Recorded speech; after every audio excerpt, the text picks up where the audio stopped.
improvers. Justin Winstead, the Improver Coach, coming to you, and I hope you're having a fantastic day. And if you're not, maybe this video will make it a little bit better, because maybe it'll make you a little bit better. That's the goal here when we do these videos, is to give you some encouragement and some enlightenment and some tools and resources to equip you to be a little bit sharper, a little bit stronger, be a little bit more efficient and effective at whatever it is that you're doing. It's our goal here to make the world better by helping people improve personally and professionally. So I want to share with you a thought, and it's really probably going to be more of a reminder for you and a chance for you to slow down the RPMs and evaluate where you are in life and business and work for a moment and see if you are actually A+ing this particular area, or if you need to go back and make some tweaks and adjustments on this topic to be better. And the topic that I want to share with you today is the topic of self-awareness. Now, self-awareness is a very interesting thing, because it's ironic that if we think we have it, there's a good chance that we don't. The people who think they're most self-aware are usually the least self-aware. And we all know people who are like this. They come across in awkward ways or in negative ways, or they're the kind of people that like suck the energy away. But yet, if you were to ask them, they think that they're the life of the party. They think they're the smooth, social, positive people, but we know that's not the truth. There's other people who feel like that they come across as strong and bold and fearless, and that they take on challenges head on. But the way we interpret them many times is being insecure and lacking and not being all there. We don't want to be seen that way, do we? I mean, think about it in your mind. What if you're playing this image in your mind, and what if you've got this view of yourself that's completely inaccurate from the way the rest of the world sees you? You might be losing out on sales. You might be missing out on friendships. You may have opportunities to impact others that are just being missed all around you, all because the reality of who you are and your perception of who you are not the same thing. And I would argue that all of us have this at some point or another. All of us are a little bit skewed in our vision, but yet with some practical steps and with some effort, we can create self-awareness, and we can begin to get a clearer picture of who we really are. I mean, there are people who experience this all the time at work, in our social circles, at home, and we may not understand right now what it's like for them to be on the other side of us. We can only see it from our angle, but we need to understand, what is their perception of us? How do we come across when we're coming across and we're trying to be helpful? Are we coming across as helpful, or is it condescending? When we come across as trying to be interested, are we appearing to be nosy? Like, what is the impression that they're getting? How are they feeling about the way that we approach and interact? When we celebrate things in our life and we're trying to express gratitude, does that come across as arrogance? I mean, these things are so fine, and many times we miss the boat on that. And here's part of the problem with this, is that we tend to judge others based on their actions and their words and what actually is seen and we can hear, but we want other people to judge us based on our intentions. And so in our minds, as long as we're intending to be kind and helpful, as long as we're intending to be positive and humble, that should be all that matters, because that's our motive, is to come across that way. But the fact of the matter is, we may be intending one thing, but people are making judgments about us, and they're interpreting and receiving us based on what we're actually saying and doing, regardless of what we're intending or meaning to. So it's important that we have self-awareness. In fact, I would argue that as a leader, the most important and vital attribute you can have to ensure long-term success and growth and stability is your ability to be self-aware. Now, you can't be self-aware on your own. And that's part of the reason why it's so important to be able to develop this, because it requires others, because no one's ever going to be successful long-term without others in their circle who help create awareness.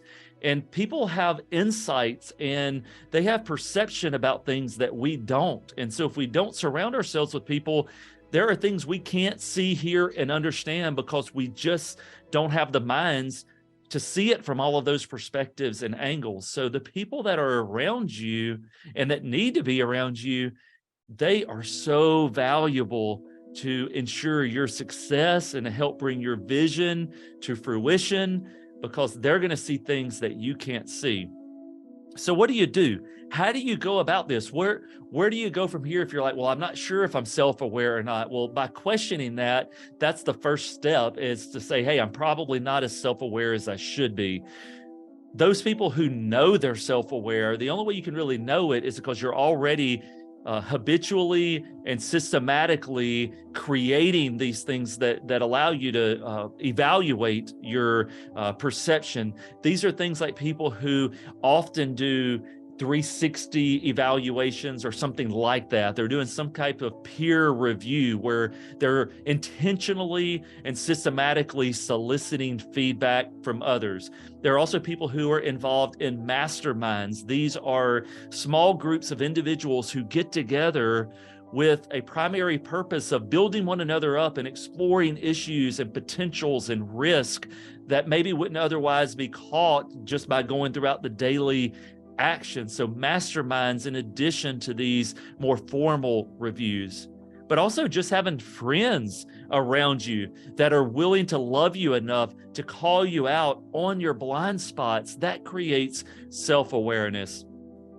Kids are some of the best at this because kids don't put all the fluff and stuff. They'll just say it the way it is. Like, hey, you got gray hair, or hey, that sounded silly when you said that. You know, kids will just say it. Well, sometimes us adults need to be more childlike in that way and feel free to just give unfiltered feedback to those that are around us. But most of us, we feel like that's unkind or hurtful or offensive. And the fact of the matter is, there are some people who are overly sensitive and they will get offended by anything that's not affirming what they want to hear. All right, if you're that way, this isn't for you. And if you've got people around you that are that way, you're not going to be able to help them in this. But I can tell you there are lots of people who love feedback. They love constructive criticism. They love reviews, whether they're online or otherwise, that give them information about their processes, about the experience that's going on in their business, or what it's like to go through the sales conversation with them. They thrive off of hearing that because they want to be better. And if you're a true improver, that's you. If you're really an improver, you're going to want to hear, what do other people feel and think about how I come across and how I speak to them? This is so important that you have that. You know what? I was reading this book in the Bible called Proverbs recently, and one of them really stuck out to me. And it said, better an open reprimand than concealed love. The wounds of a friend are trustworthy. The sweetness of a friend is better than self-counsel.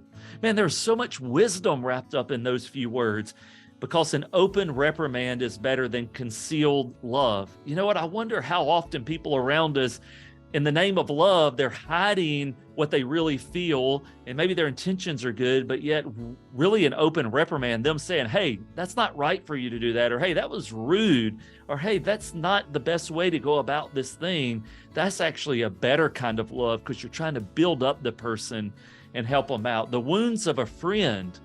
Now, these wounds are those kind of things where the friend says, hey, I know this may hurt, but I need to tell you something. I know this may not feel good, but I want to create some awareness around this potential blind spot. That's trustworthiness. If you've got a friend that's done that, don't be offended at that. Welcome that, embrace it, because that kind of sweetness, that type of helpfulness in it says is better than self-counsel. Some of us out there, we're so wise in our own eyes because we fill ourselves with self-counsel. We're always advising ourselves. And so we think our ideas are great. We think we're coming across as smooth and positive and strong and good. And we've got that self-counsel going on and giving ourselves internal high fives.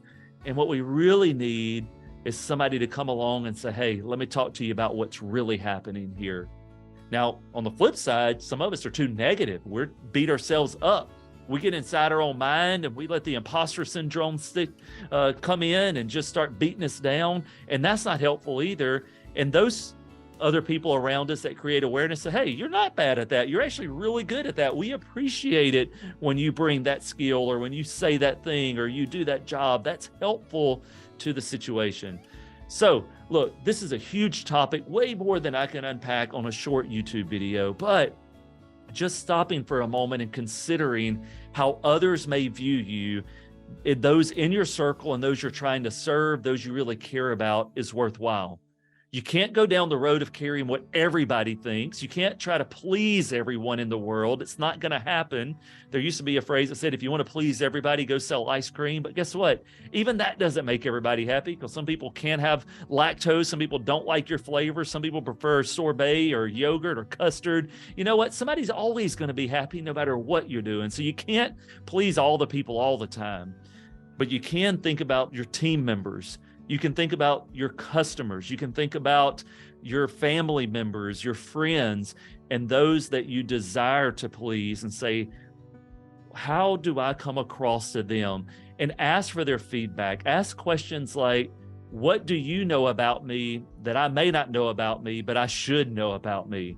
Or, hey, what is it like when we get in conversations? What's something that I do that maybe is annoying, but you haven't mentioned it yet? Give people permission to call you out on your blind spots. Create masterminds. Hire a coach, someone who can come in and give you a third person point of view on the way that you come across. All of those things can help you improve, and it can help you to be better.